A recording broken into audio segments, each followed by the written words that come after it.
Presiden dinamika pemilihan presiden sebagai bagian dari demokrasi diharapkan dapat berjalan cair, terbuka sebagai proses pembelajaran politik. Namun keterlibatan lembaga hukum seperti Mahkamah Konstitusi dalam gugatan batasan usia Capres-Cawapres disayangkan oleh mahasiswa.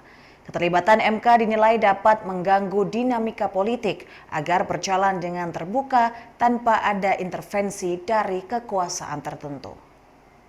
Menteri Koordinator Pergerakan Eksekutif Mahasiswa UB, Dimas Akil, menyayangkan dinamika Pilpres yang sedang berjalan saat ini ternoda oleh adanya keterlibatan lembaga hukum. Keterlibatan Mahkamah Konstitusi yang mengabulkan gugatan batasan usia menurut Dimas dapat menodai proses berjalannya hajatan demokrasi 5 tahunan ini.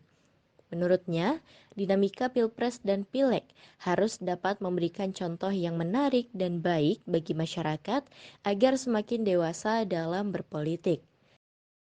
Ketika membahas tentang apa yang terjadi baru-baru ini, apa yang terjadi pada baru-baru ini, ketika melihat apa namanya saling saling tikung menikung begitu ya, saling tikung menikung, kemudian saling apa namanya dalam dalam konotasi politik bisa dikatakan saling berkhianat dan lain sebagainya. Ini agak seru begitu. Terlebih lagi ada salah satu ataupun ikut campurnya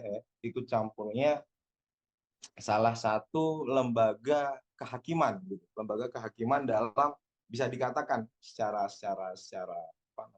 latar secara apa namanya belakang layar gitu juga ikut campur di dalam kontestasi politik ini. Bisa kita katakan yang di belakang saya ini jadi backgroundnya Mahkamah Konstitusi begitu ya. Dengan hasil apa namanya putusan MK yang terbaru yang pada akhirnya berdampak pada dinaikannya, kemudian dideklarasikannya paslon